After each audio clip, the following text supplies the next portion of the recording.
Kale's consciousness returned in fragments, like shards of broken glass piecing themselves together. His head throbbed with a dull ache, and the metallic taste of blood lingered in his mouth. The hard, cold surface beneath him was unfamiliar, definitely not the captain's quarters of his salvage vessel, where he last remembered being.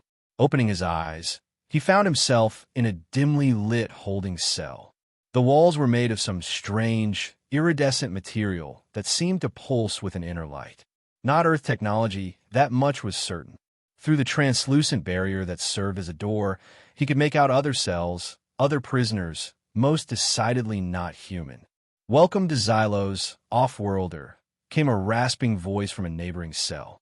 The speaker was humanoid, but with skin that resembled polished obsidian and eyes that glowed with an amber light. "You've been chosen for the Ring of Trials. Consider it an honor. Most outsiders just get executed." "Ring of Trials?" Kale's voice was hoarse, his throat parched. "The arena.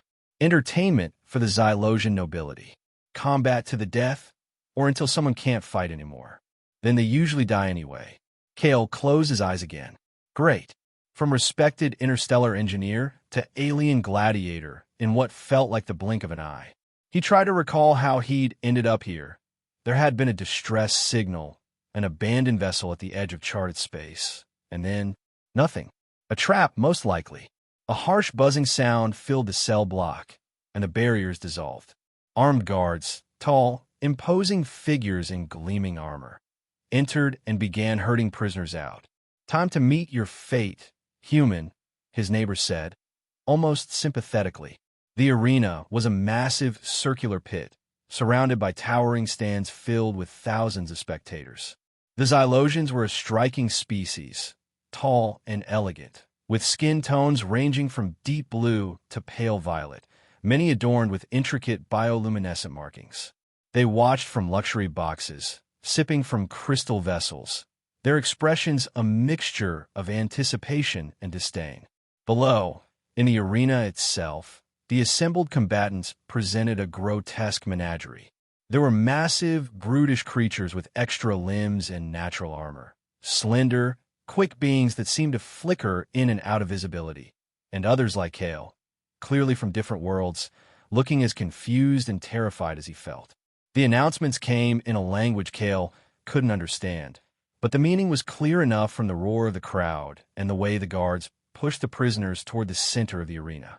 Weapons of various kinds were scattered around, primitive things, mostly blades, clubs, spears, nothing that could threaten the guards with their energy weapons. That's when Kale noticed her. Unlike the other combatants, she wasn't positioned aggressively. She stood apart, her posture dignified despite the circumstances. She was Xylosian, but there was something different about her. Her skin a rare silver blue hue, her features delicate yet strong. She wore what appeared to be ceremonial attire, now dirty and torn, but still bearing elaborate designs that hinted at importance. In her hands, she held a long spear that seemed too ornate for actual combat, its shaft inscribed with glowing runes, its tip gleaming like captured starlight. Her eyes met his briefly, deep, violet eyes filled with sorrow and resignation, but not fear. Before Kale could wonder further about her presence, a thunderous sound signaled the start of the combat, and chaos erupted. Kale was no soldier, but growing up in the outer colonies had taught him how to handle himself in a fight. He dodged the immediate rush of a six-limbed creature, snatched up a short blade from the ground, and tried to make his way to the edge of the fray. Survival was his only goal. Perhaps there would be a chance to escape in the confusion. A piercing cry drew his attention. The Xylosian woman was surrounded by 3 combatants, a hulking reptilian being and 2 humanoids with predatory grins. They had recognized her significance, perhaps, and decided she was the most valuable target. She was attempting to defend herself with the ornate spear, but her movements were those of someone trained in ceremonial forms, not actual combat. The spear, while beautiful, was clearly not designed for the brutal reality of the arena. As Kale watched, the reptilian attacker swung a massive club, missing the woman but striking her spear. The weapon snapped with a sound like breaking crystal, the shaft splintering, the glowing tip falling to the blood-stained sand. The woman's cry wasn't one of fear, but of profound loss. She looked at the broken spear as if something precious beyond measure had been destroyed. The attackers closed in, sensing victory. Kale wasn't sure why he moved. Maybe it was the desperation in her eyes, so at odds with her earlier dignity. Maybe it was simply that, in this hellish place, she seemed as out of place as he was. Whatever the reason, he found himself running toward the confrontation, abandoning his safer position. As he ran, he scooped up the largest piece of the broken spear, the section with the still glowing tip. It felt strangely warm in his hand, almost alive with energy. The first attacker didn't see Kale coming. The makeshift spear point slid between the reptilian scales, finding a vulnerable spot. The creature roared in pain and anger, turning away from the woman. The other two attackers hesitated, surprised by the intervention. "Stay behind me," Kale shouted to the woman, not knowing if she understood his language. Using a combination of desperation and the street fighting techniques he'd learned in rougher spaceports, Kale kept the attackers at bay. The broken spear moved almost of its own accord in his hands, feeling more natural than any weapon he'd ever wielded. He managed to wound one of the humanoids severely enough that it retreated, and then focused on the remaining two. The reptilian attacked again, but this time Kale was ready. He ducked under the swing and drove the spear fragment deep into the creature's throat. As it fell, the last attacker backed away, deciding this prey wasn't worth the risk. For a moment, there was an unnatural quiet in their corner of the arena. Kale turned to check on the woman, only to find her staring at him with an expression of absolute shock and what looked strangely like horror. Around them, a ripple of reaction spread through the crowd. The frenzied cheering faltered, replaced by murmurs and gasps. Even the other combatants seemed to pause, looking toward Kale and the woman. "What's happening?" Kale asked, still gripping the broken spear piece defensively. Before she could answer, guards were rushing into the arena, heading straight for them. Kale raised the spear fragment, ready to fight again, but the woman placed a gentle hand on his arm. "No," she said, her voice soft but clear, speaking in accented but understandable common galactic. "They will not kill us." Yet, the guards surrounded them, but instead of the execution Kale expected, they were escorted from the arena. As they were led away, Kale could hear the crowd's reaction building again. Not bloodlust now, but something else. There were shouts that sounded like protests, others that might have been approval.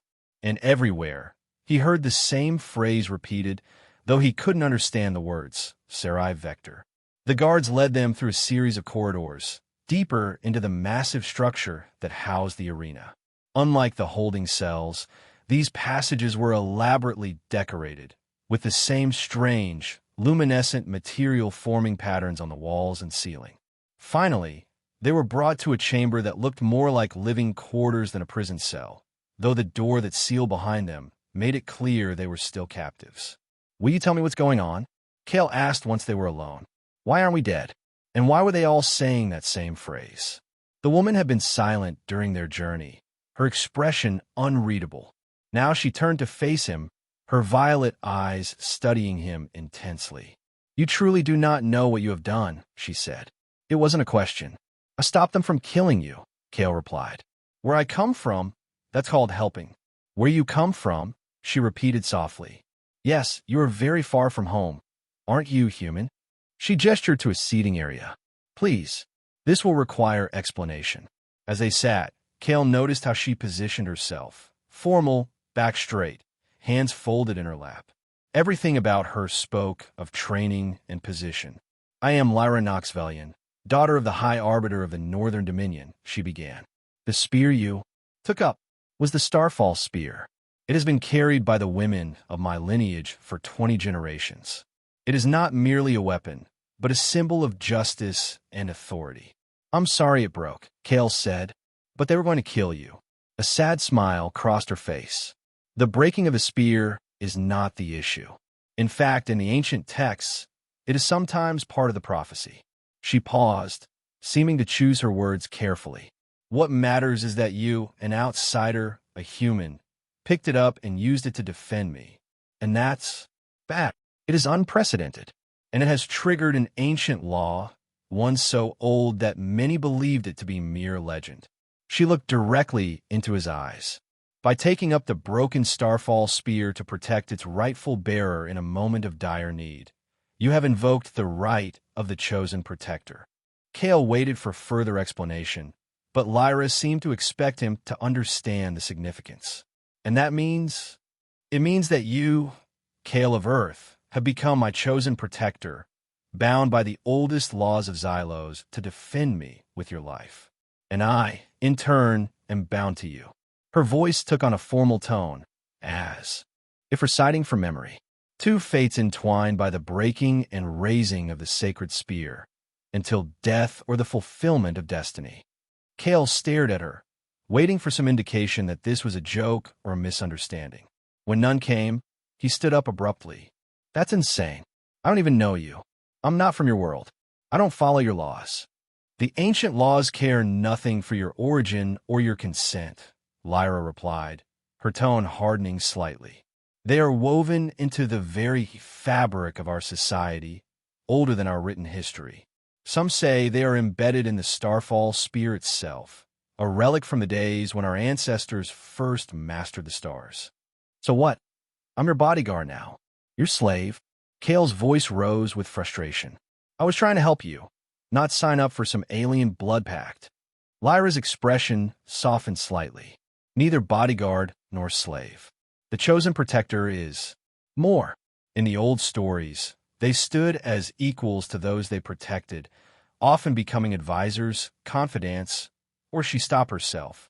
But that is not relevant now. What matters is that by invoking the right, you have upset a very delicate political balance. What do you mean?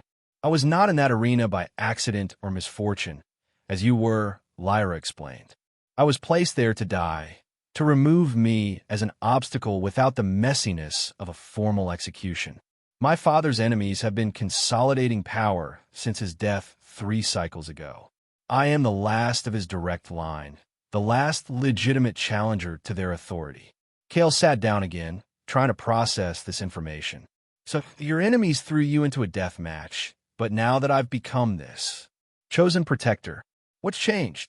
The right of the chosen protector grants certain recognitions under ancient law. A chosen pair cannot be separated by force. They must be allowed to fulfill their bond. Lyra's hands tightened in her lap. More importantly, the chosen protector gains the right to challenge on behalf of the protected. You could, by ancient law, challenge the legitimacy of those who seek to rule in my place. That's why they didn't kill us immediately, Kale realized. They're figuring out how to deal with this. Yes, they will be consulting their lore keepers and legal scholars, searching for precedents or loopholes. Lyra's voice grew urgent. We do not have much time. They will find a way to eliminate us both while maintaining the appearance of honoring the ancient laws. As if on cue, a distant commotion could be heard. Shouts, the sound of running feet, the distinctive hum of energy weapons being discharged. That does not sound like legal scholars, Kale said, moving to the door. No, Lyra agreed, rising quickly. That sounds like someone has decided to solve the problem directly and deal with the consequences later. The door to their quarters suddenly slid open, revealing not guards but a single Xylosian dressed in plain work attire, breathing heavily. Lady Noxvelian, he gasped. The Regent's personal guard approaches. They claim insurgents have infiltrated the complex. It's a pretext to eliminate you both. Lyra didn't hesitate. Teclin, you risk much by warning us. Your father was kind to my family, the man said simply. This way, quickly. There's a maintenance passage that leads to the lower levels. As they hurried after their unexpected ally, Kale grabbed Lyra's arm. Can we trust him? We have little choice, she replied. But yes, I believe so. Teclin served in my father's household. The maintenance passage was narrow and dimly lit, descending steeply into the bowels of the complex. Behind them, they could hear the sounds of pursuit growing closer. If we reach the lower markets, we can lose ourselves in the crowd, Teclin explained as they ran. From there, I can guide you to contacts who might help you leave the city. They emerged into a vast subterranean space, a stark contrast to the opulent arena above. Here, the less privileged Xylosians and various non-native species conducted their business in a chaotic, vibrant marketplace. Stalls and shops were carved directly into the stone walls, offering everything from food to technology to questionable medicinal compounds. "Stay close," Teclin urged, leading them into the throng. They had barely gone 50 meters when a voice called out, "There, the off-worlder and the traitor." A squad of guards in the distinctive armor of the regent's personal force had entered the market from another access point. Civilians scattered, clearing a path between the guards and their quarry. "Run!" Teclin shouted, pulling Lyra toward a side passage. Kale hesitated only a moment before following, the first energy blast sizzling past his head close enough that he could feel its heat. The narrow passage twisted and turned, leading them deeper into what seemed to be an ancient part of the city. "Where are we going?" Kale gasped as they ran. "The old tunnels," Teclin replied. "They predate the current city. Few know them well. We can evade pursuit there." As they rounded another corner, they found themselves facing a dead end, a solid wall of the strange, iridescent material that seemed to be used throughout Xylosian construction. "No," Teclin muttered, pressing his hands against the wall. This passage was open last cycle. The sound of armored footsteps grew louder behind them. "We're trapped," Lyra said, her voice remarkably calm. She turned to Kale. "Chosen or not, you have no obligation to die here with me. If you surrender, claim ignorance of our laws." "Not happening." Kale cut her off, looking around for anything they could use as a weapon. "I didn't ask for this chosen protector business, but I'm not going to just hand you over to be executed." Teclin had pulled out a small tool and was frantically working at a section of the wall. "If I can just bypass the security lock." The first of the guards appeared at the entrance to their dead-end passage, weapon raised. "Surrender in the name of the regent." Kale moved instinctively, putting himself between the guard and Lyra. "We mean no harm. We're just trying to." The guard fired. Kale felt a searing pain in his shoulder as the energy blast grazed him, sending him stumbling backward. More guards appeared, their weapons trained on the three cornered fugitives. "The human and the traitor Knoxvelian will be taken into custody," the lead guard announced. "Resistance will result in immediate execution." Suddenly, the wall behind them lit up with a network of glowing lines, and a section of it simply disappeared, revealing a dark passage beyond. "Now!" Teclin shouted, pushing Lyra through the opening. Kale didn't need to be told twice. He dove through the opening, hearing energy blasts impact the area where he'd been standing a moment before. Teclin followed, and immediately the wall section reappeared, sealing them off from their pursuers. "That won't hold them for long," Teclin said, "but it will slow them down." This way, the passage they found themselves in was unlike anything Kale had seen in the Xylosian city so far. The walls were made of some ancient stone, carved with intricate designs that seemed to tell a story. Faint bioluminescent moss provided just enough light to navigate by. "What is this place?" Kale asked, one hand pressed to his injured shoulder. "The Forgotten Ways," Lyra answered, her voice hushed with what sounded like reverence. "The paths of the ancestors from before the Great Division." "Your shoulder," Teclin noted, glancing at Kale's wound. "We need to treat that before we go much farther." "I've had worse," Kale started to say, but the room chose that moment to spin alarmingly. Energy weapon injuries, he was discovering, were quite different from the cuts and bruises he was used to dealing with. They moved deeper into the tunnels before stopping in a small chamber where several passages intersected. Teclin produced a small medical kit from a hidden pocket in his clothing. "This will neutralize the energy disruption and numb the pain," he explained, applying a cool gel to Kale's shoulder. "But you need proper medical attention. The damage goes deeper than the physical wound." While Teclin worked, Lyra examined their surroundings, tracing her fingers along the carvings on the walls. "I never thought I would actually see these tunnels," she murmured. "They're described in the oldest texts, but most scholars believe they were metaphorical, not actual physical passages." "How far do they extend?" Kale asked, trying to focus on something other than the strange, tingling sensation spreading from his shoulder. If the texts are accurate, they connect all the major settlements of the original Xylosian civilization, Lyra replied. But that was thousands of cycles ago. Many sections must have collapsed or been built over. Teclin finished treating Kale's wound and repacked his medical kit. We should keep moving. There's a sanctuary about 2 hours' journey from here.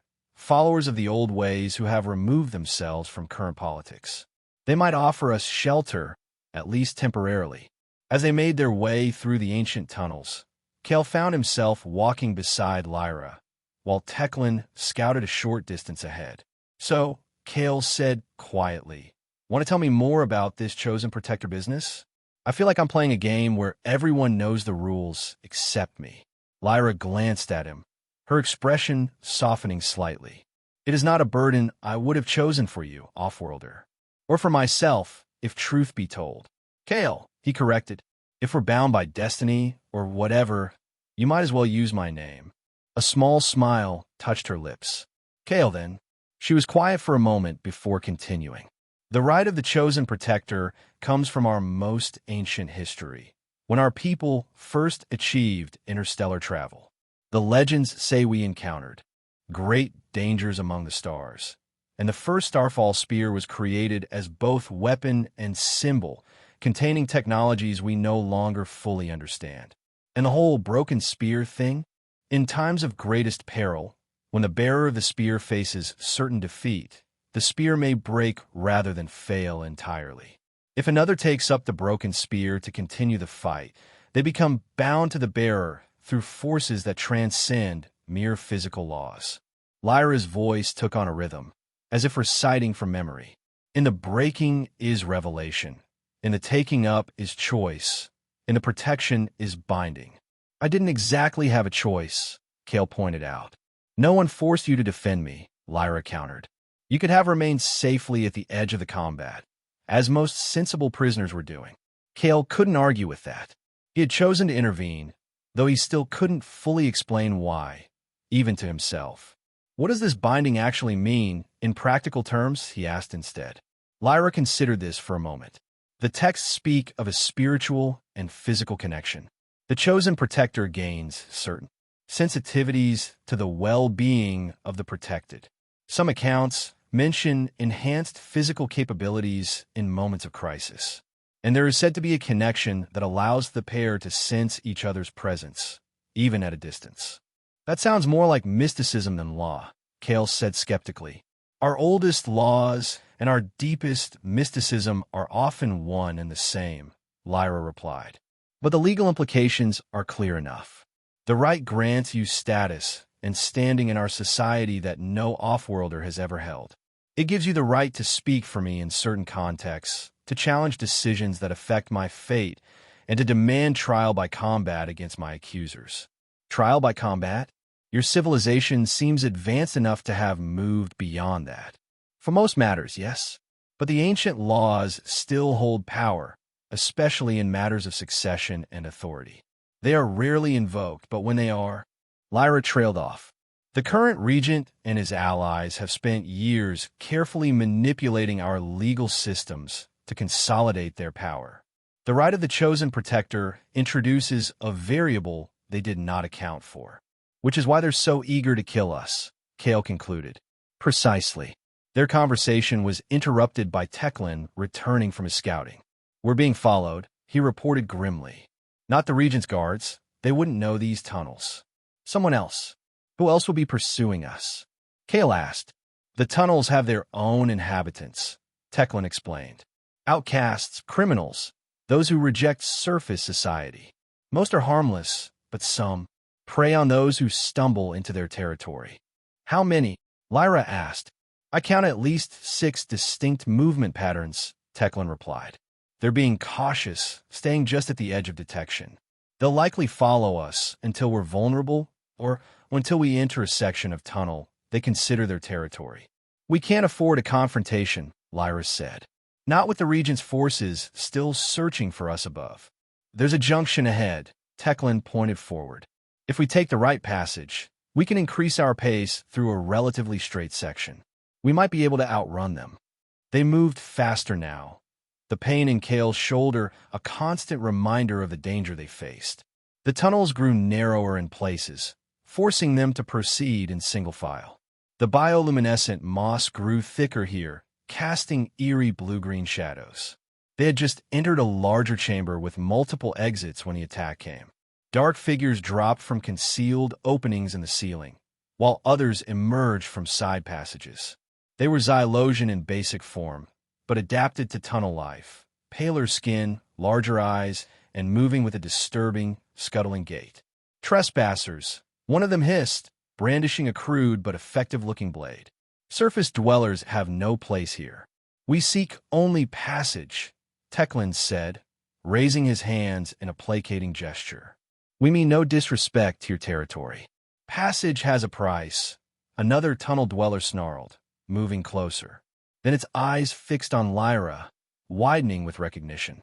You bear the mark of the high houses. Lyra straightened, somehow managing to project dignity despite their desperate circumstances. I am Lyra Noxvelian, daughter of the High Arbiter.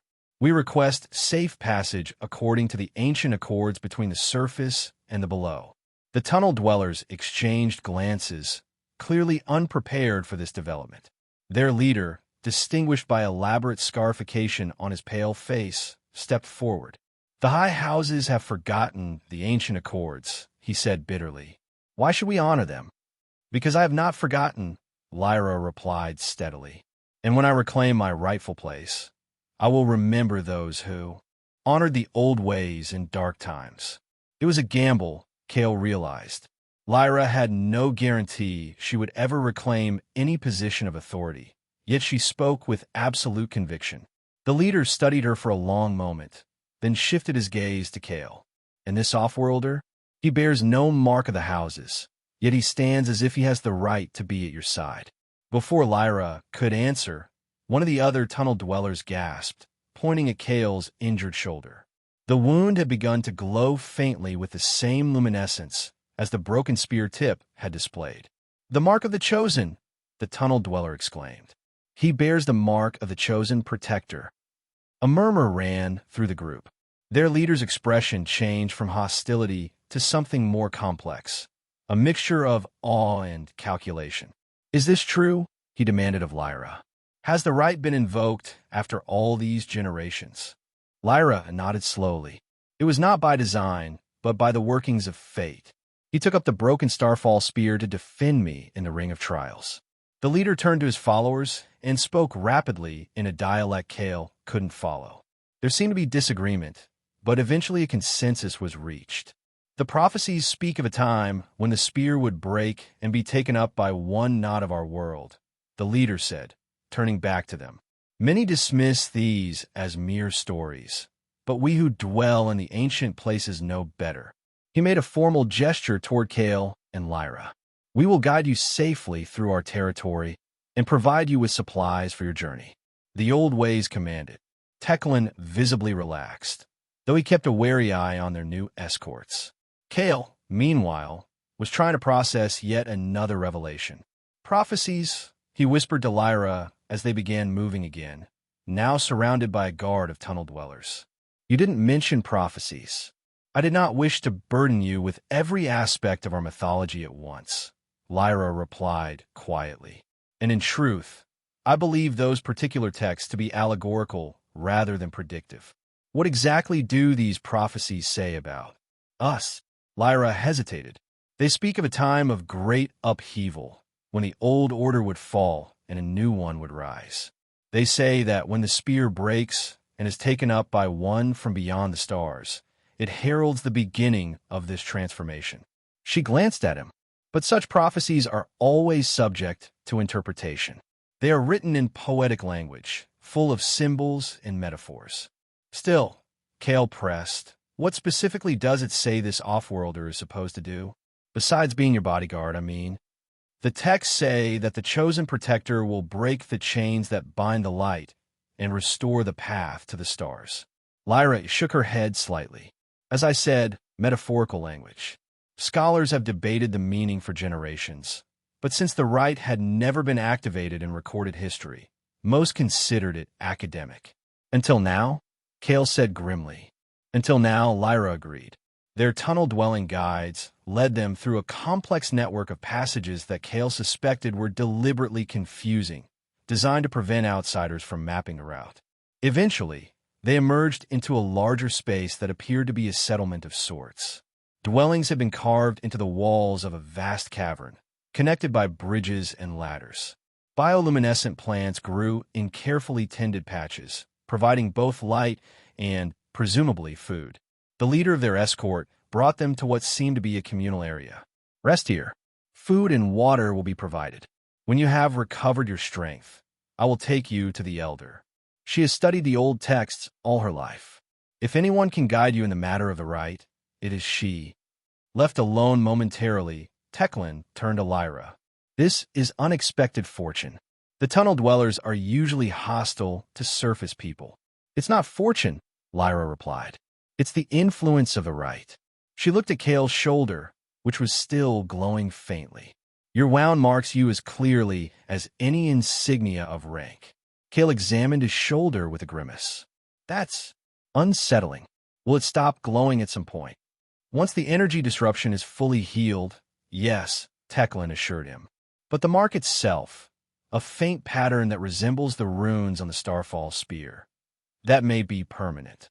Kale wasn't sure how he felt about being permanently marked by an alien ritual he'd never consented to, but before he could dwell on it further, food and water arrived.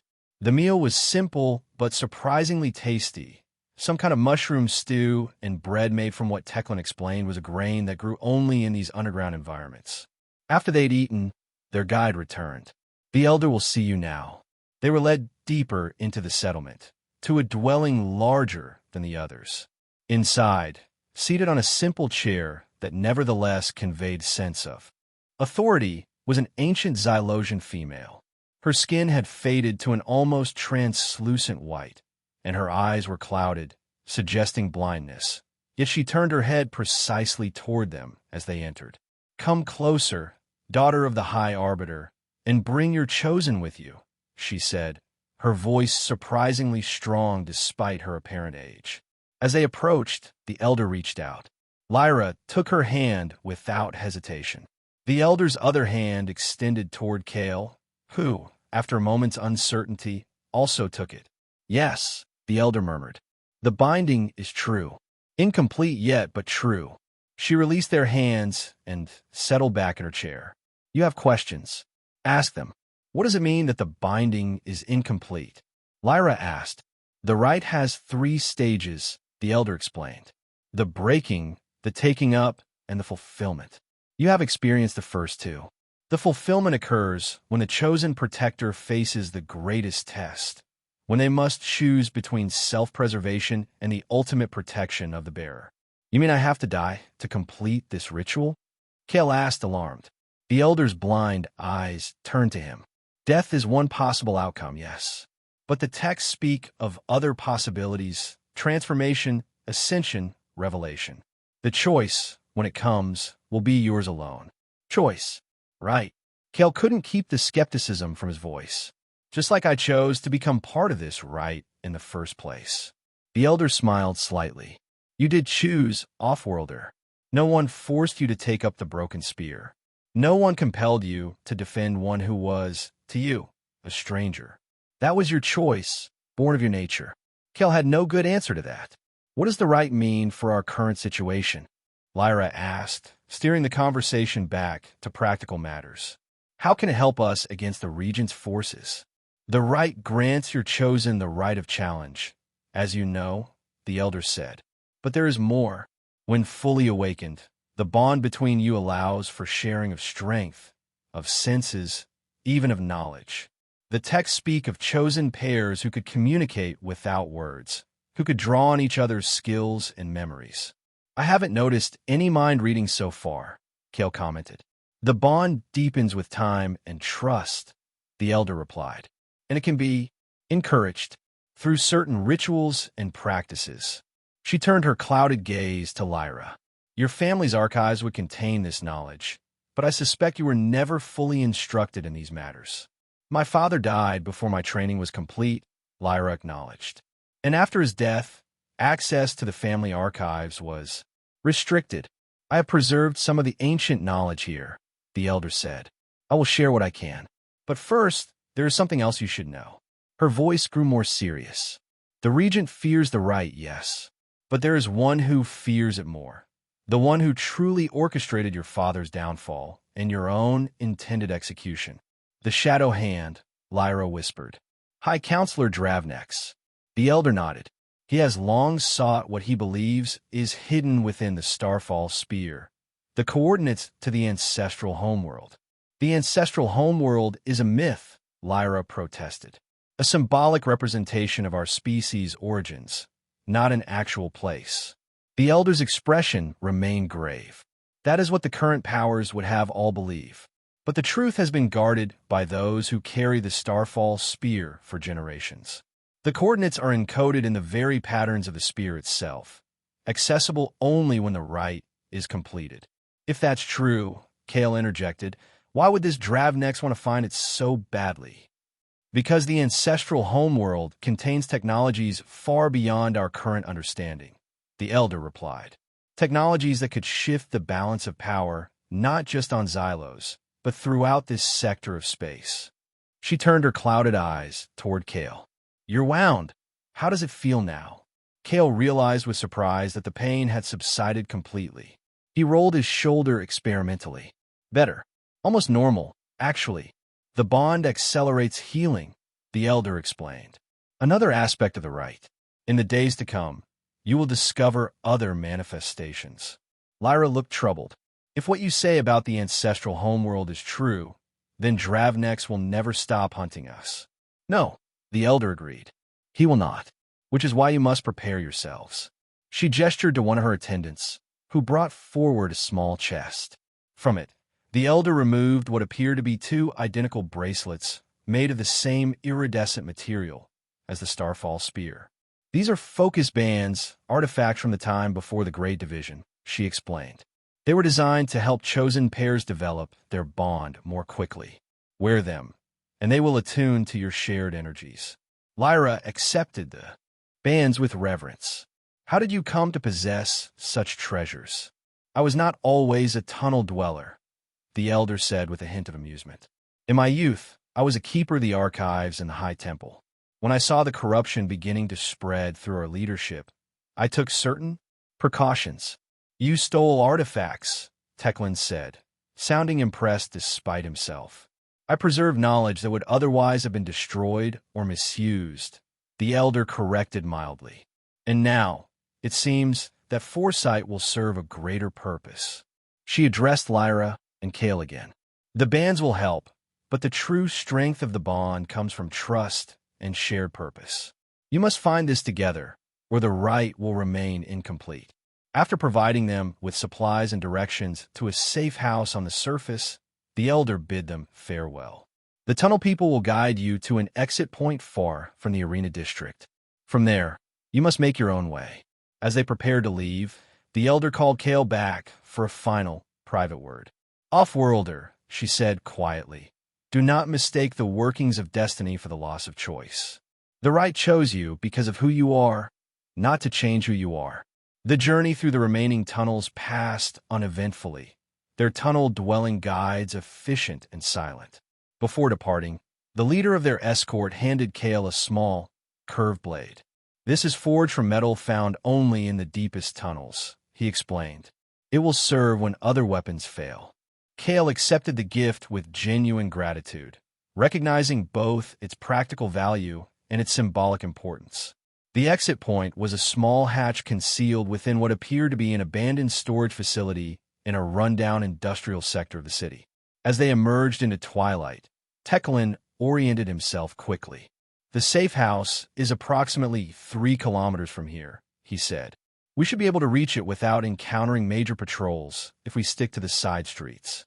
The city at night was a striking spectacle. Bioluminescent architectural elements created patterns of light that shifted and flowed across buildings, while floating transport vessels moved along predetermined paths above the streets. Despite the beauty, Kale remained tensely alert, all too aware of the danger they still faced. They had covered perhaps half the distance to the safe house when Teclan suddenly pulled them into a shadowed alcove. "Patrol," he whispered, indicating a group of armed guards moving methodically through a nearby intersection. "They're conducting a sector-by-sector search," Lyra observed. "We need to change our route." "The main commerce district is ahead," Teclan suggested. "Busier, more risk of recognition, but also easier to blend in with crowds." "Let's do it," Kale decided. "Better to hide in plain sight than get cornered in these back streets." The commerce district was indeed crowded, even at this late hour.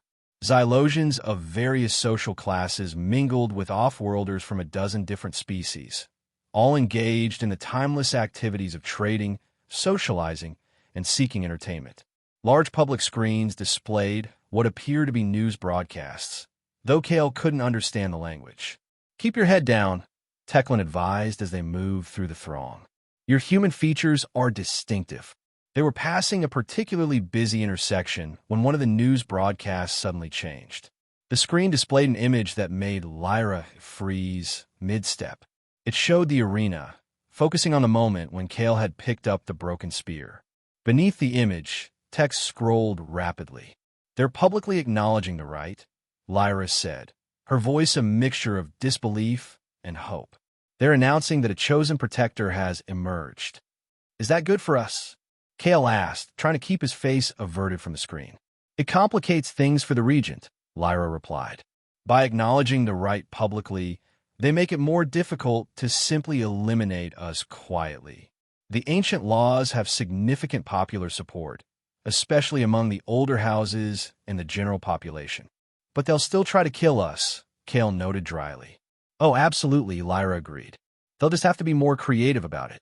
As if to prove her point, a sudden commotion erupted nearby.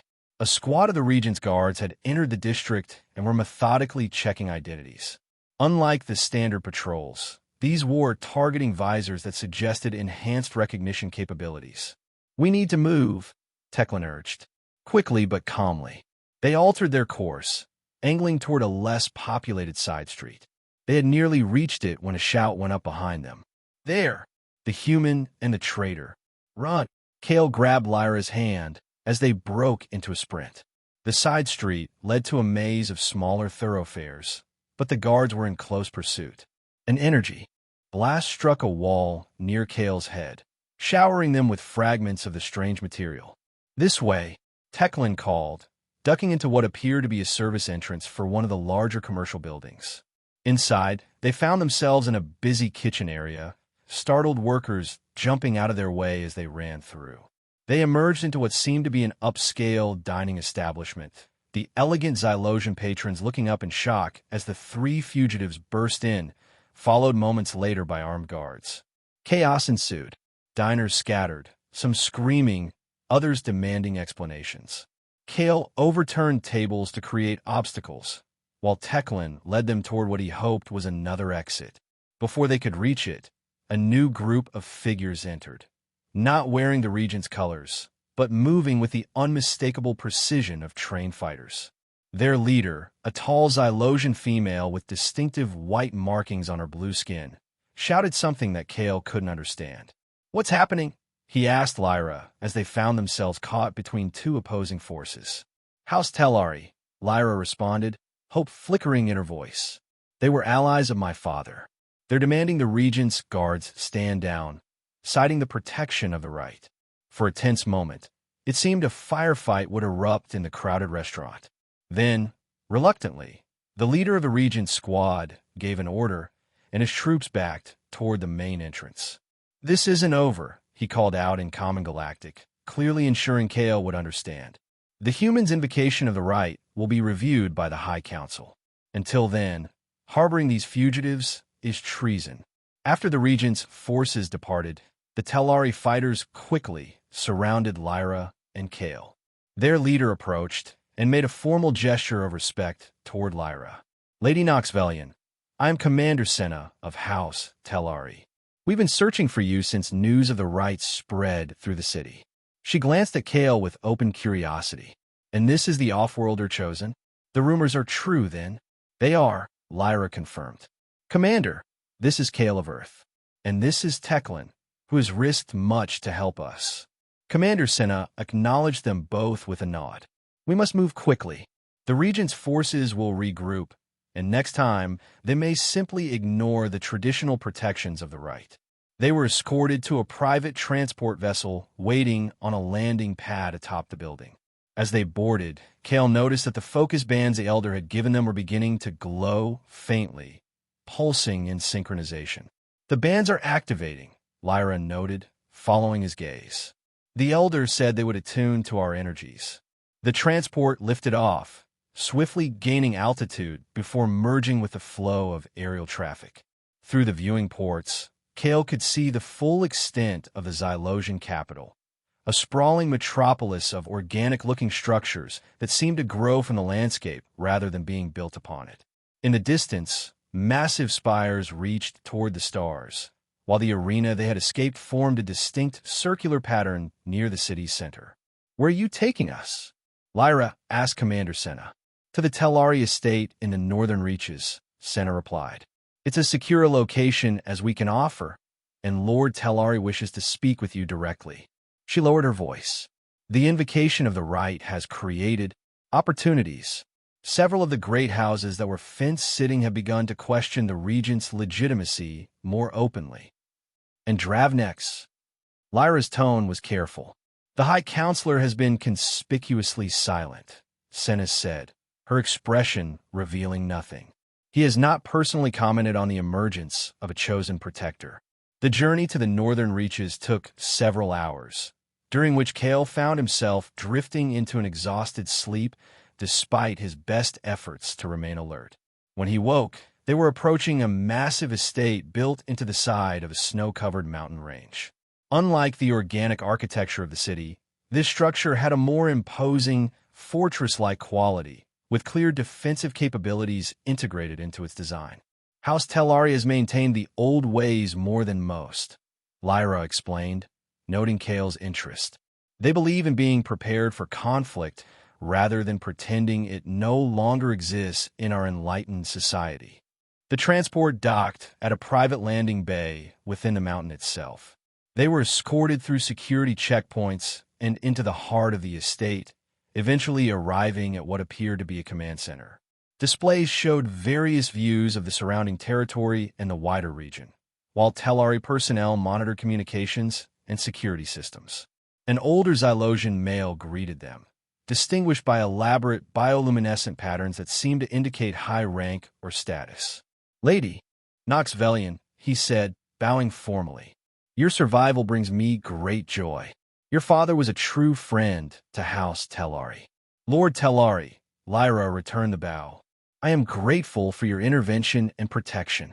Lord Telari turned his attention to Kale, studying him with unconcealed fascination. "And the human chosen, the first off-worlder to invoke the Rite in all our history.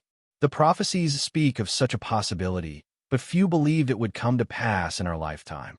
"So, I've been told," Kale replied, trying to match the formal tone while struggling with fatigue and the lingering discomfort of his healing wound. "Though I'm still unclear on exactly what these prophecies expect me to do." "All in good time," Lord Telari assured him.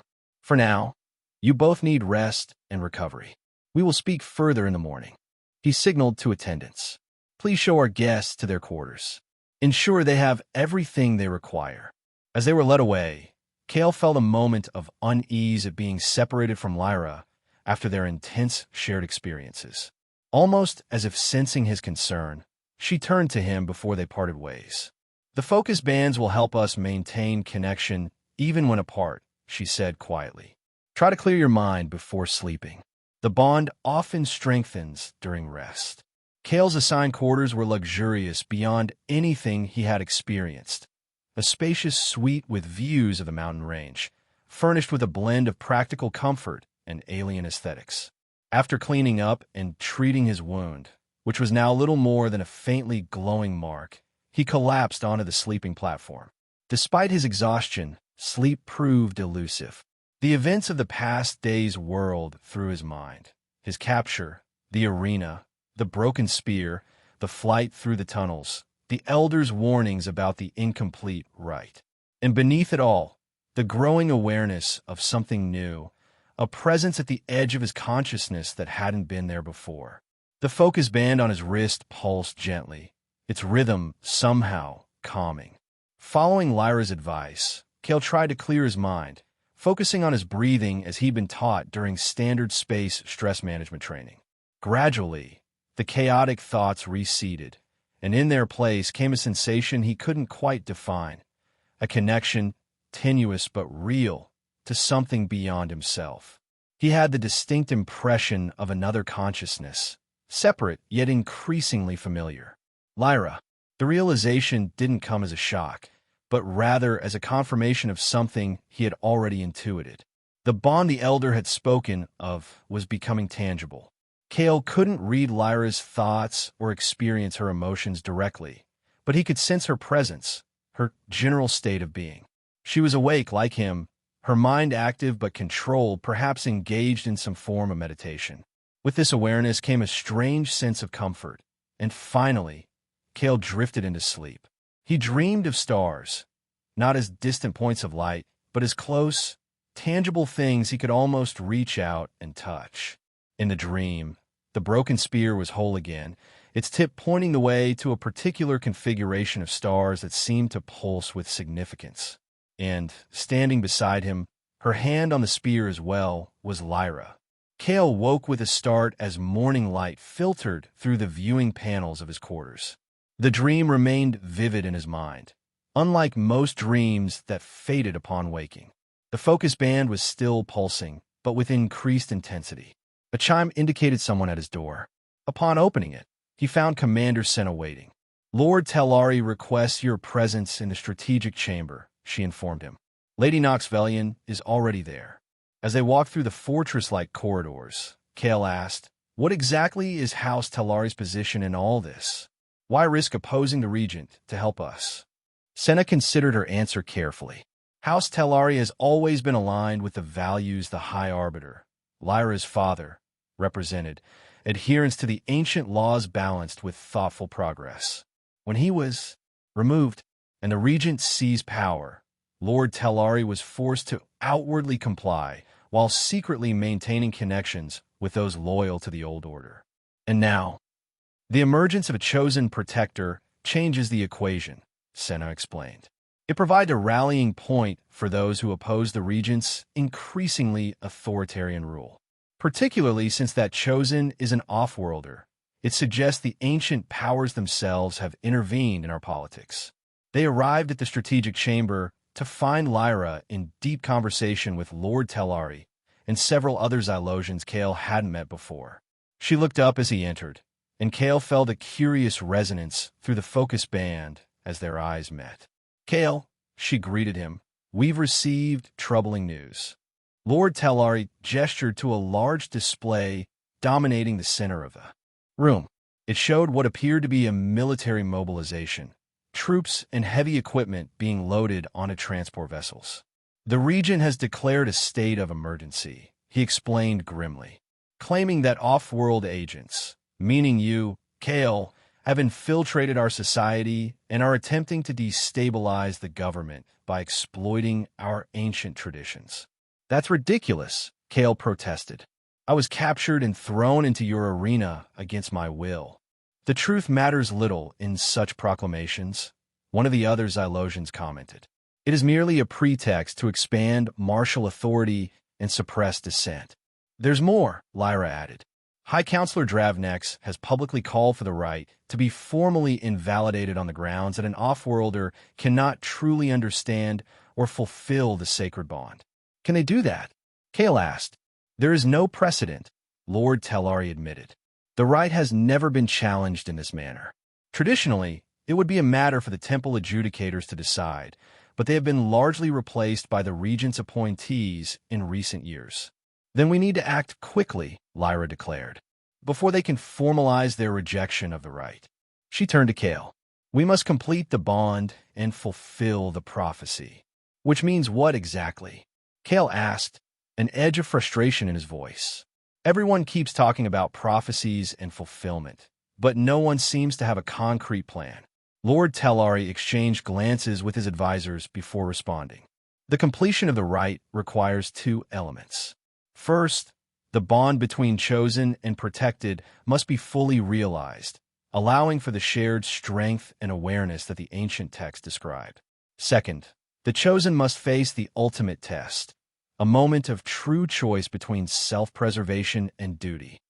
The focus bands are helping with the first part, Lyra added. I can sense your presence now, even when we're apart.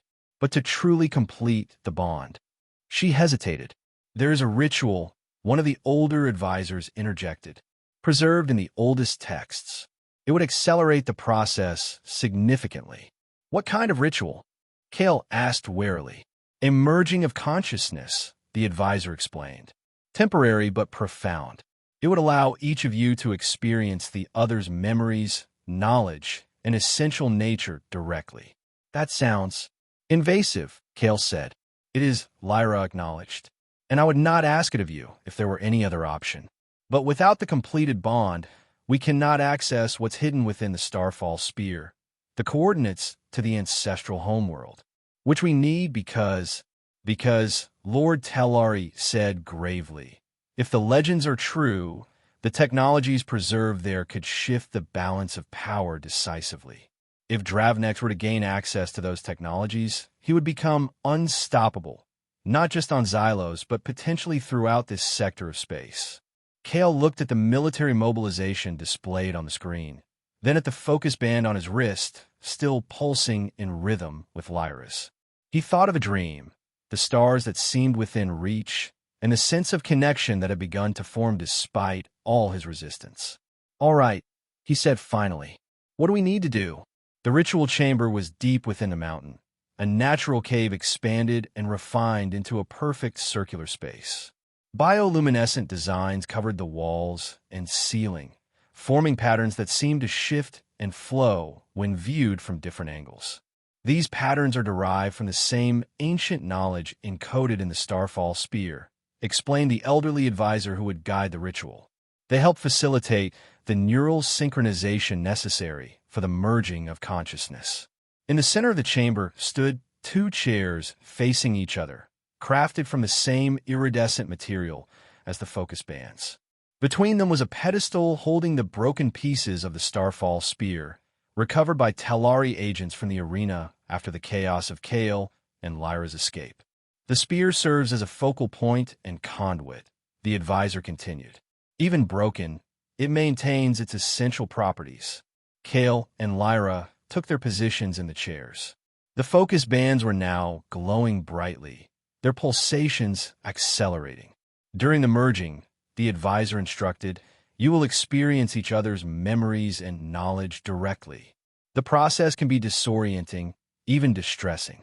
Focus on maintaining your sense of self while remaining open to the connection. The ritual will last until the bands reach full synchronization, at which point the connection will naturally recede to a more sustainable level. With a nod from Lord Tellari, the remaining attendants withdrew to the perimeter of the chamber. The elderly advisor placed his hands on the broken spear and began to chant in an ancient dialect of the Xylosian language. The patterns on the walls intensified, their glow increasing until the entire chamber seemed to be underwater, light rippling and flowing around them. The focus bands flared brightly, and Kale felt a sudden rush of vertigo as the boundaries of his mind seemed to expand outward. Then it began, memories not his own flowing into his consciousness. He saw Xylos through Lyra's eyes, a childhood in the grand halls of the High Arbiter's residence, training in ceremonial forms and political strategy, the weight of expectation and duty. He felt her grief when her father died under suspicious circumstances, her determination to uphold his legacy, her fear and resolve when she realized she had become a target herself. Deeper still came knowledge, the complex interplay of Xylosian politics, the significance of ceremonies and traditions he had dismissed as primitive superstitions, the true purpose of the Starfall Spear as both symbol and key to ancient technologies. And with this knowledge came understanding, of Lyra herself, her strengths and vulnerabilities, her unwavering sense of responsibility toward her people despite the personal cost. Simultaneously, Kale was aware that Lyra was experiencing his memories and knowledge with the same directness. His childhood on an Earth colony world, the loss of his parents in a terraforming accident, his determination to master the technologies that had failed them, his years as an engineer on various space vessels, his gradual drift into the gray areas of salvage operations, the distress signal that had led to his capture and arrival on Xylos. The merging deepened. Beyond mere memories came access to skills and knowledge. Kale could suddenly comprehend the Xylosian language, its written forms and spoken dialects. He understood the physical disciplines Lyra had trained in since childhood, the techniques of the ceremonial combat forms that had proven inadequate in the brutal reality of the arena. In turn, he sensed Lyra absorbing his technical knowledge, his understanding of space travel and engineering, his adaptive combat skills learned in rough ports and dangerous salvage operations. Then, as the focus bands reached a fever pitch of illumination, there came a final revelation, a series of star coordinates, encoded in a pattern that matched the glowing designs on the chamber walls. The location of the ancestral homeworld, hidden within the genetic memory activated by the rite. With a sudden flash of light, the merging reached its climax. The focus bands emitted a pulse of energy that caused the broken pieces of the Starfall spear to glow intensely. For a brief moment, the spear appeared whole again, its form complete though the physical pieces remained separate. Then, gradually the light receded. The patterns on the walls dimmed to their normal intensity. The focus bands continued to pulse, but at a steady, sustainable rhythm. Kale blinked, feeling as though he was returning to his body after a very long journey.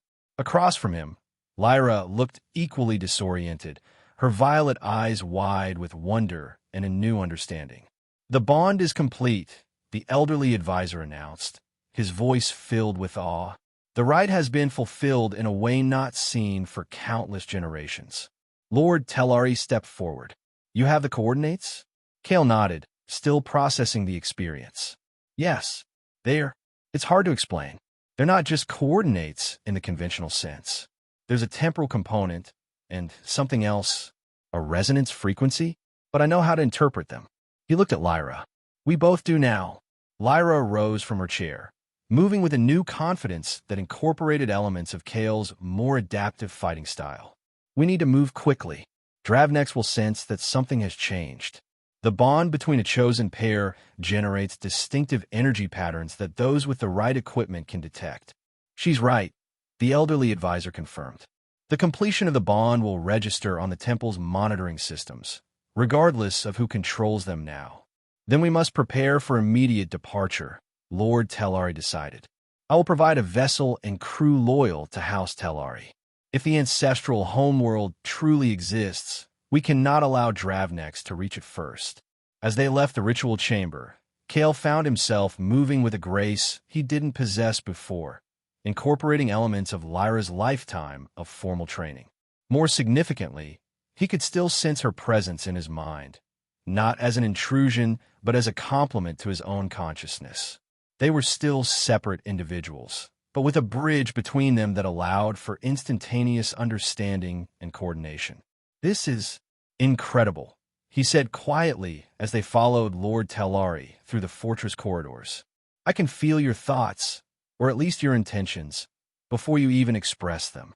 "The ancient text described this aspect of the rite," Lyra replied, "but experiencing it directly," she shook her head in wonder. "It's like having access to a whole new sense." "Lady Noxvelian." The urgent call came from Commander Senna, who was rushing toward them from the strategic chamber.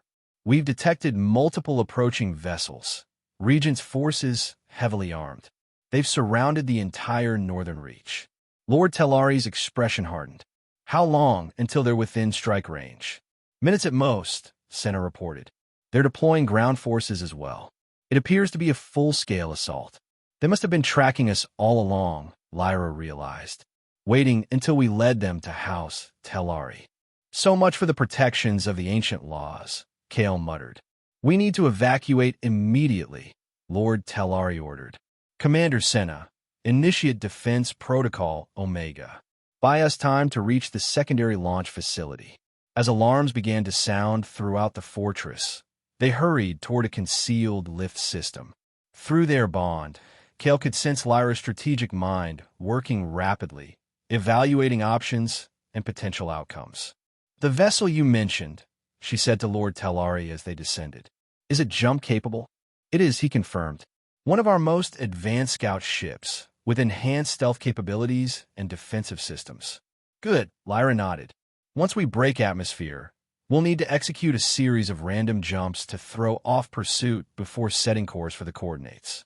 The first impacts rocked the fortress as they reached the lower levels. The secondary launch facility was a hidden bay built into the base of the mountain, designed for exactly this type of emergency evacuation. "They're targeting our primary defense systems," Senna reported via communicator. "Precision strikes consistent with insider knowledge of our layout." "Traitors within House Telari," Lord Telari said grimly. "Dravnex's influence runs deeper than I realized." The scout vessel was already powered up when they arrived, a sleek craft clearly designed for speed and maneuverability rather than heavy combat. A small crew of trusted Telari personnel awaited them. "My lord," one of them called out, "the main access tunnel has been compromised. Enemy forces are approaching from multiple directions." Lord Telari made a quick decision. "Commander Senna and I will remain to organize the defense and evacuation of our people. You two must reach the ancestral homeworld before Dravnex can mobilize pursuit vessels." "But without your leadership," Lyra began to protest. "House Telari has stood for thousands of cycles," Lord Telari interrupted. "We will endure this as well. Your mission transcends the fate of one house, or even one world." He pressed a small data crystal into Lyra's hand. "This contains all we know of the ancient technologies you may find. Use it wisely." Another impact, closer this time, sent tremors through the launch bay. The sound of weapons fire echoed from the access tunnels. "Go!" Lord Telari urged them. "We will hold them as long as possible." As they boarded the vessel, Kale felt a surge of determination through the bond. Lyra's lifetime of training in leadership and duty merged with his own practical experience in crisis situations. Together, they moved through the ship's systems checks with preternatural efficiency, each anticipating the other's actions. The vessel's engines hummed to life as the bay doors began to open, revealing a narrow launch corridor carved through the mountain rock. Beyond it, the sky was filled with the ominous shapes of Regent warships.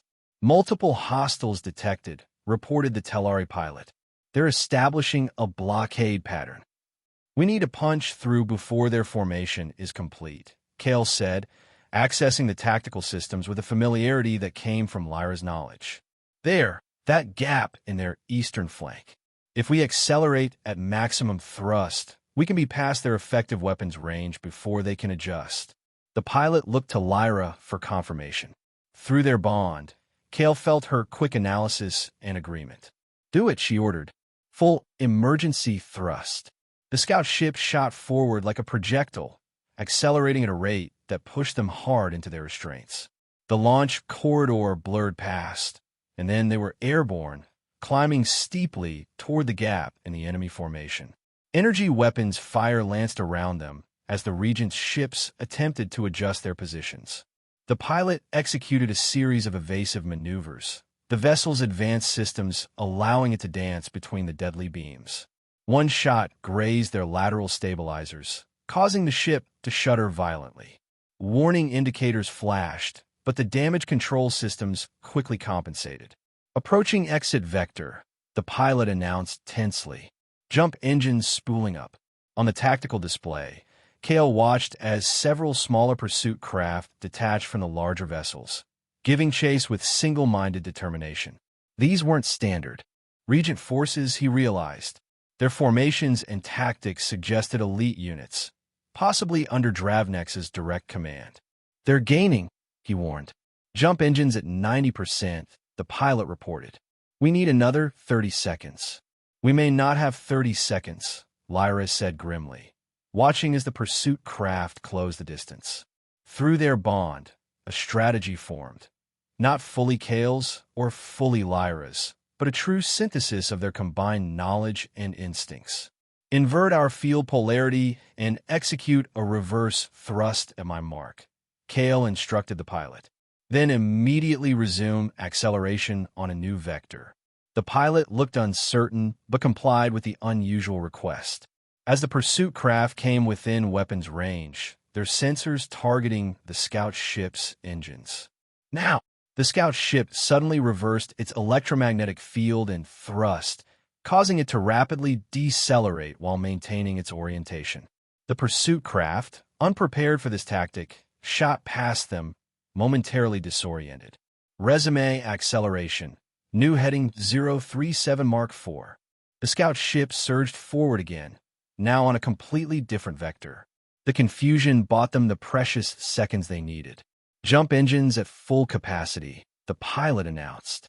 Ready to execute. Jump, Lyra commanded. Space distorted around them as the jump engines engaged. The stars stretched into lines, and then they were through, leaving Xylos and the pursuing forces behind. But Kale and Lyra both knew this was only the beginning. Through their now completed bond, they shared not just knowledge and skills, but a profound understanding of what was at stake. Somewhere amid the stars lay the ancestral homeworld, with technologies that could change the balance of power throughout this sector of space. And they were the only ones who could find it. The coordinates, Lyra said softly, her mind already working with the information revealed through their merging. They're unlike any standard navigation data. We'll need to calculate a series of jumps, following a pattern that matches the resonance frequency encoded in the starfall sphere. Kale nodded, already understanding, like a key and lock. Each jump brings us closer to the correct harmonic, until we achieve the precise resonance that will reveal the homeworld's location. They worked together seamlessly, their thoughts flowing between them through the bond. The Telari crew watched in amazement as they plotted a course that followed paths no conventional navigation would have considered. The first jump point is calculated, Kale announced finally. It will take us to a system at the edge of charted space. Beyond that, we follow the resonance, Lyra added. Each jump will become clearer as we get closer to the pattern. As the scout ship prepared for its next jump, Kale looked at Lyra.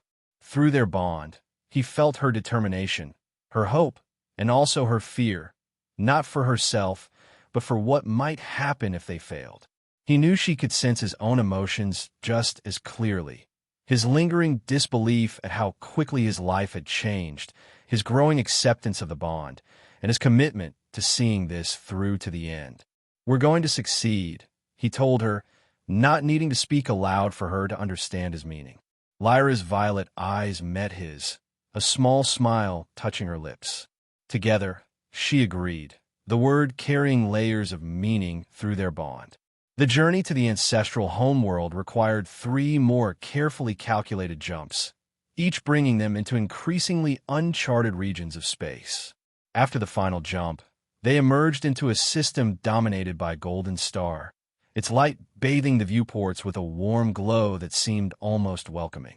This is it, Lyra breathed, her excitement flowing through the bond. The resonance is perfect. The system contained 7 planets, but their attention was immediately drawn to the third, a world of swirling blue oceans and emerald landmasses, with geometric patterns visible even from orbit. Not natural formations, but the remnants of a vast civilization. It's beautiful, Kale said, genuinely awed. And those structures, they're enormous, visible from space without enhancement. As they established orbit, sensors detected no artificial energy signatures or active technology. Whatever civilization had built those massive structures appear to be long gone. According to the ancient texts, Lyra explained, the ancestors departed the homeworld after achieving a form of transcendence. They left behind their technologies as a legacy for those who would prove worthy to follow. And that worthiness is determined by completing the rite, Kale concluded, the knowledge flowing naturally through their bond. They identified a suitable landing site near what appeared to be a central complex, a massive structure built of a crystalline material that reflected the golden sunlight in prismatic patterns. The scout ship descended through the atmosphere without incident, touching down on a vast plaza of the same crystalline substance. "Atmosphere is breathable," reported one of the Telari crew. "Temperature and gravity within standard Xylosian parameters. They engineered it to be habitable for future generations," Lyra realized.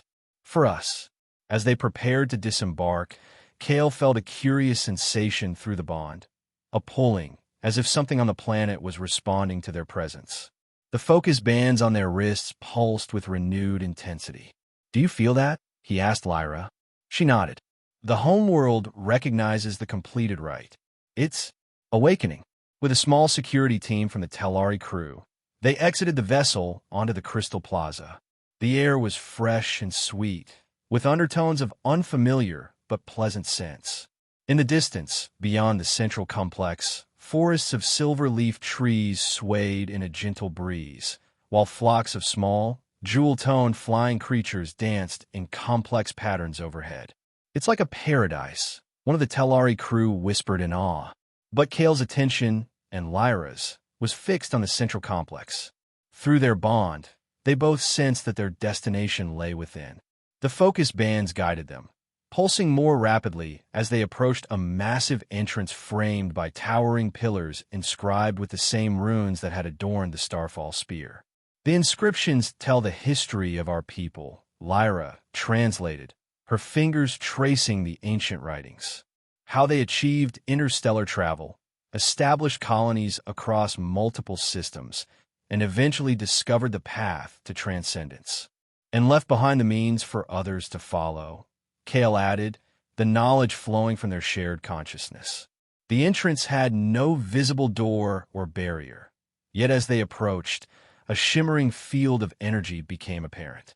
Kale reached out cautiously, expecting resistance, but his hand passed through with only a mild, tingling sensation. "It's scanning us," he realized, analyzing our genetic patterns and the resonance of the focus bands. Lyra stepped forward to join him, and together they passed through the energy field into the complex. The Telari security team attempted to follow, but were halted by the field, which had solidified behind Kale and Lyra. "It seems only those connected by the rite can enter," Lyra observed. To the security team, she called, "Return to the ship and maintain communications. We'll proceed alone." Inside, the complex revealed itself as a vast, open space, its ceiling so high it disappeared into shadows despite the ambient light that seemed to emanate from the crystalline walls themselves. The floor was inlaid with intricate patterns that began to glow as they walked, responding to their presence. At the center of the space stood a dais, upon which rested an object that immediately captured their attention. A complete, undamaged Starfall spear, identical to the one that had broken in the arena, yet clearly much older. "The original," Lyra whispered with reverence. The prototype for all that followed.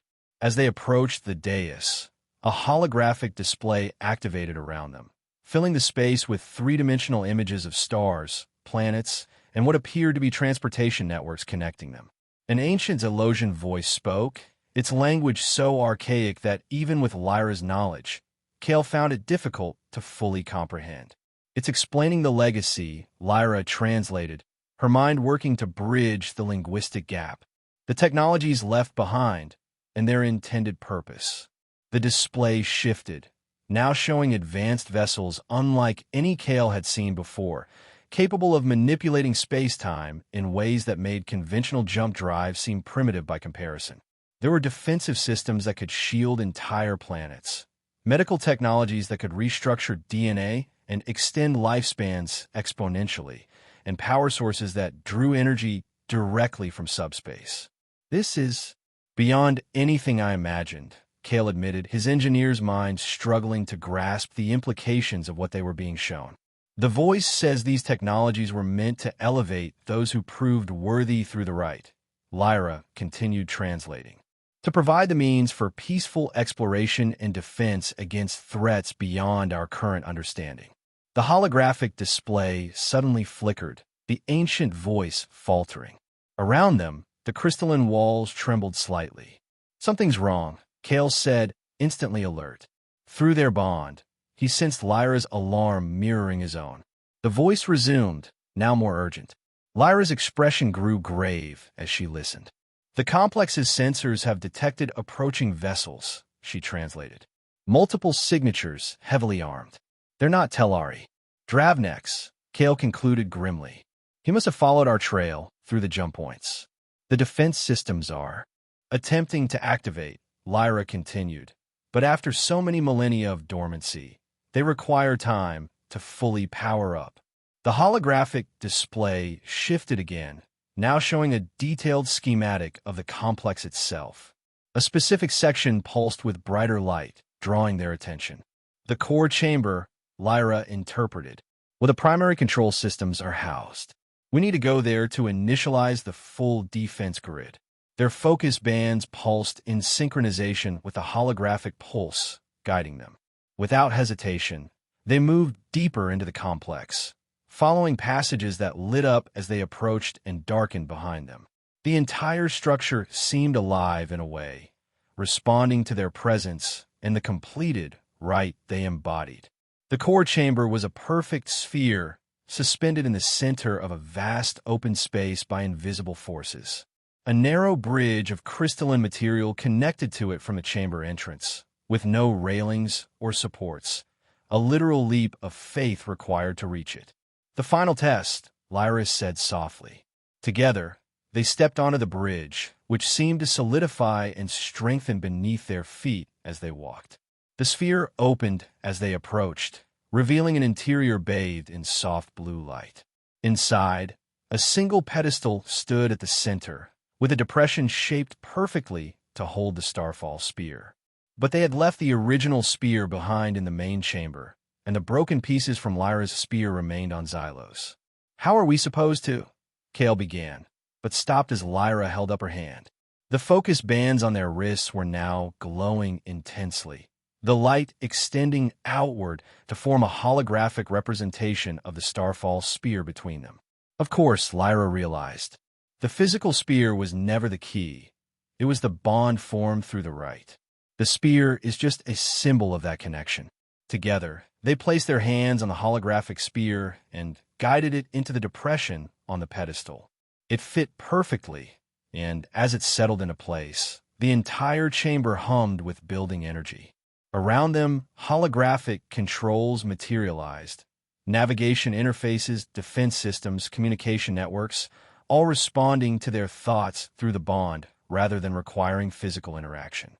"The defensive grid is coming online," Kale reported, instinctively understanding the systems through his engineer's knowledge enhanced by the bond. "But Dravnex's forces are already entering the atmosphere. We don't have much time." Through the holographic displays, they could see multiple warships descending toward the complex, their weapons already charging. The Telari scout ship looked tiny and vulnerable by comparison. "We need to evacuate our crew," Lyra decided immediately. "Get them inside the complex before those ships open fire." Kale nodded, already working the controls to extend the complex's protective field around the landing plaza where the scout ship rested. But before the field could fully deploy, the leading warship fired a precision strike that severely damaged the scout vessel's engines. "They're stranded," Kale said grimly, "and the defensive systems still aren't at full power." Through their bond, Lyra's strategic mind worked in perfect harmony with Kale's technical expertise. A plan formed between them, without words needing to be exchanged. "If we can amplify the resonance frequency of the focus bands," Kale suggested, "we might be able to disrupt their weapons systems long enough for the full defenses to activate. But that would require channeling energy directly through the bands," Lyra pointed out. "The strain on our physical bodies would be extreme. Do we have another choice?" The answer was clear to both of them. Through the holographic interface, they initiated the procedure, rerouting power from the complex's awakening systems into the focus bands. Immediately, they felt the surge of energy, painful but manageable, a burning sensation that spread up their arms and throughout their bodies. Outside, the effect was dramatic. A wave of energy pulsed outward from the complex, causing the attacking warships to shudder and their weapons to temporarily malfunction. In that crucial moment of reprieve, the ancient defensive grid finally achieved full power, surrounding the entire complex and the stranded scout ship with an impenetrable barrier of energy. Dravnex's forces, now visible through enhanced visual feeds, regrouped at a safe distance, clearly reassessing their strategy. Leading them was a distinctive vessel unlike the others, sleeker, more advanced, clearly the command ship. "Dravnex is here personally," Lyra said, her voice tight with a mixture of anger and determination. He wouldn't trust this mission to subordinates. A communication signal penetrated the defensive barrier, requesting connection. Lyra and Kale exchanged glances through their bond, sharing the same thought, knowing their enemy's mind might provide an advantage. They accepted the connection, and a holographic image of High Counselor Dravnex materialized before them. He was tall even for a Xylosian, with midnight blue skin and elaborate bioluminescent patterns that indicated his high status. His expression was one of calculated control, but through their enhanced perception, they could detect underlying notes of frustration and barely contained rage. "Lady Knoxvelian," he greeted Lyra with false cordiality. "And the human chosen. How fitting that you've led me directly to the prize my agents have sought for generations." "The ancestral homeworld isn't a prize to be claimed, Dravnex," Lyra replied coldly. "It's a legacy meant for all Xylosians, not just those hungry for power." Dravnex's facade of pleasantness slipped slightly. "Power? You speak as if that were something distasteful, when your own family wielded it for generations. The difference is that I intend to use the ancestors' technologies to expand our influence beyond this backwater region of space, to restore Xylos to its rightful place as a dominant force." "That was never the ancestors' intention," Kale interjected. "The technologies were left as tools for peaceful exploration and defense, not conquest." Dravnex studied Kale with cold calculation. "The human speaks with the knowledge of the right. Interesting. The bond appears to be fully formed." His attention shifted back to Lyra. "You should understand, Lady Knoxvelian, that I come prepared for all contingencies, including this." The holographic display expanded to show a secondary image, the interior of Dravnex's command vessel, where Lord Telari and Commander Senna were being held prisoner, clearly injured but alive. "Your Telari allies put up an admirable defense," Dravnex continued, "but ultimately futile. Now, I offer you a choice. Deactivate the defensive barrier and grant me access to the ancestral technologies, or watch as I execute the last remnants of House Telari." Through their bond, Kale felt Lyra's surge of rage and grief, emotions he now shared as if they were his own. But beneath those immediate reactions, her analytical mind was already working, seeking alternatives. "Even if we wanted to comply, the defensive systems are tied to the right itself," Kale said, buying time as their shared consciousness explored options. "They respond only to those who have completed the bond." "Then you will both surrender yourselves," Dravnex countered. "The bond can be studied, replicated, perhaps, or transferred." "You know that's not possible," Lyra said. "The right cannot be forced or artificially created. That's why you've been searching for the ancestral homeworld for so long, because you couldn't access its technologies through the legitimate means." Dravnex's patience was clearly wearing thin. "You have one planetary rotation to decide. After that, I will execute the Telari prisoners and begin systematic bombardment of the complex. The defensive barrier is impressive, but even ancestral technology has its limits." The communication ended, leaving Lyra and Kale alone in the core chamber, surrounded by the holographic displays of the complex's systems. "He's bluffing about the bombardment," Kale said immediately.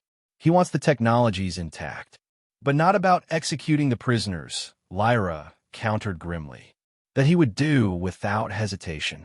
Through their bond, they assessed their options. The defensive barrier would hold against conventional attacks, but Dravnex's forces were substantial. A prolonged siege would eventually drain the ancient systems, especially after millennia of dormancy. There might be another way, Kale said slowly, his attention drawn to a particular section of the holographic controls. The ancestral technologies include more than just defensive systems and advanced propulsion. He brought forward a detailed schematic of what appeared to be a neural interface network, a system designed to connect minds across vast distances, similar to their bond, but on a much larger scale. We could use this to broadcast the truth about Dravnex's actions directly to all of Xylos, Kale suggested. Show everyone what he did to your father, his plans for using the ancestral technologies for conquest rather than the common good. A planetary-wide mental broadcast? Lyra looked skeptical.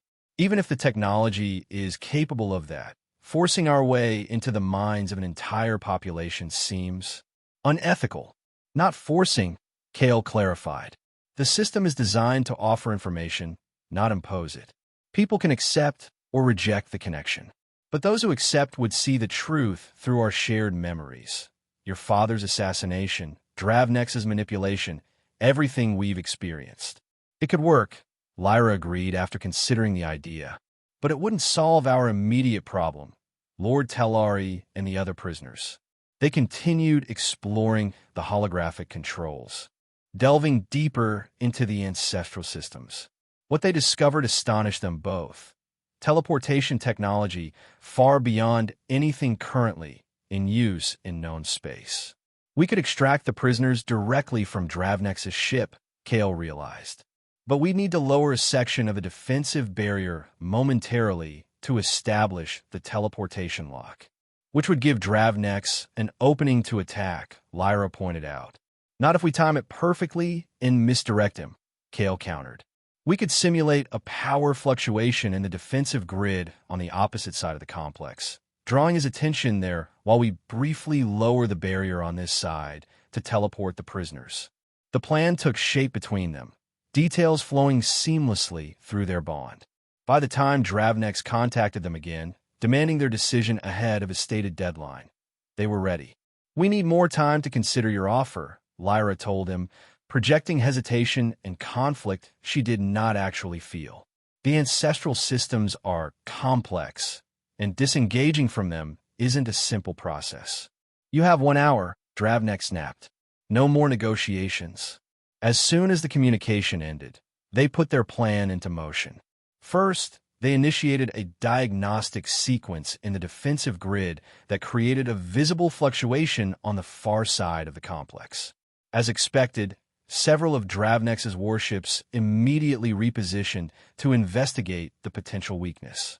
Now, Kale said, activating the teleportation system. For a brief, vulnerable moment, they lowered a small section of the defensive barrier on the opposite side. The teleportation beam locked onto the life signs of Lord Tellari and the Tellari crew members being held prisoner.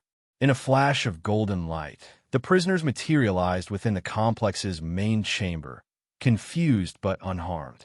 Before Dravnex could react to what was happening, the defensive barrier was restored to full strength, once again sealing the complex from outside attack.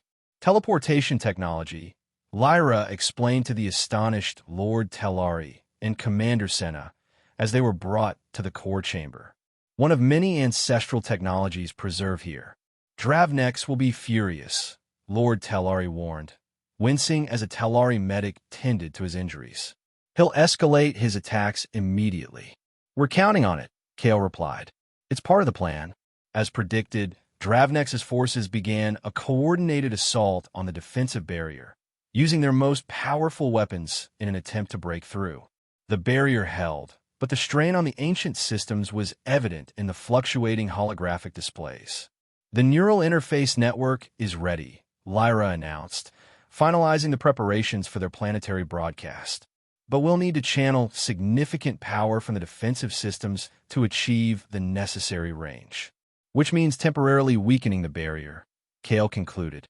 It's a calculated risk, but our best chance to end this conflict without further bloodshed. They initiated the neural interface, their focus bands glowing with renewed intensity as they became the focal point for the transmission. Through their bond, They structured the message, not just information, but their actual shared experiences. Lyra's memories of her father's suspicious death, Kale's capture in the arena, their flight through the tunnels, the Elder's revelations about Dravnex's true motives, and finally, the discovery of the ancestral homeworld and its intended purpose as a legacy for all Xylosians. The transmissions surged outward, crossing the vast distance to Xylos almost instantaneously through subspace pathways the ancestors had established millennia ago. On Xylos, those who chose to accept the connection would experience these memories directly, understanding the truth in a way that no conventional communication could convey. As the transmission continued, the defensive barrier weakened noticeably. Dravnex, sensing the opportunity, concentrated his forces' fire on what appeared to be the most vulnerable section. The barriers failing in Section 7. Commander Senna reported urgently. They'll break through within minutes. We need to maintain the transmission until enough people on Xylos have received it, Lyra insisted, her face strained with the effort of sustaining the neural interface. I can reroute emergency power to the affected section, Kale said, his hands moving rapidly over the holographic controls. But it won't hold for long. The situation reached a critical point as the barrier in Section 7 flickered dangerously. Beyond it, Dravnex's forces prepared to breach the complex. At the same time, the neural transmission was nearing completion, having reached a significant portion of the Xylosian population. Then, unexpectedly, the assault ceased. The holographic displays showed Dravnex's warships pulling back, breaking their attack formation. What's happening? Lord Telari asked, bewildered by the sudden change. A communication signal came through, not from Dravnex this time, but from Xylos itself. When they accepted it, the holographic image showed the interior of the High Council chamber, where representatives from all the great houses were assembled. At the center stood an elder council member Lyra recognized as one who had remained neutral during the power struggles following her father's death. Lady Knoxvelian. The council member addressed her formally. The High Council has received your transmission, as have millions of citizens across Xylos. In light of the evidence presented, we have revoked High Counselor Dravnex's authority and issued orders for all military forces under his command to stand down immediately. Relief flooded through their bond, but Kale remained cautious. And are those orders being obeyed? Most ship captains have already complied, the council member confirmed. Those loyal to Dravnex personally are now outnumbered and surrounded. The situation is being contained. Another communication signal interrupted. Dravnex again, his composed facade now completely shattered. Behind him, alarms sounded on his command vessel's bridge. This isn't over, he snarled. You think you've won, but you've only revealed the ancestral homeworld to the entire sector. How long before off-world powers arrive to claim it for themselves? Your precious ancestors' legacy will become just another resource to be exploited. Not if we implement the ancestors' true vision, Lyra replied calmly. A cooperative framework for sharing these technologies peacefully, with safeguards against misuse. Naive idealism, Dravnex spat. You'll see. His transmission cut off abruptly as his vessel suddenly accelerated, breaking formation with the rest of the fleet. It appeared he was attempting to flee rather than surrender to the Council's authority. Through the holographic display, they watched as Dravnex's ship engaged its jump drive while still within the planet's gravitational influence. A desperate and dangerous maneuver. The jump sequence initiated but immediately destabilized, creating a cascading energy reaction that engulfed the vessel. In a blinding flash, the ship disappeared, not successfully jumping to another location, but torn apart by the forces it had attempted to harness. A fitting end, Lord Telari said quietly, destroyed by his own recklessness and hunger for power. In the days that followed, representatives from the High Council arrived at the ancestral homeworld to witness firsthand the legacy that had been preserved there.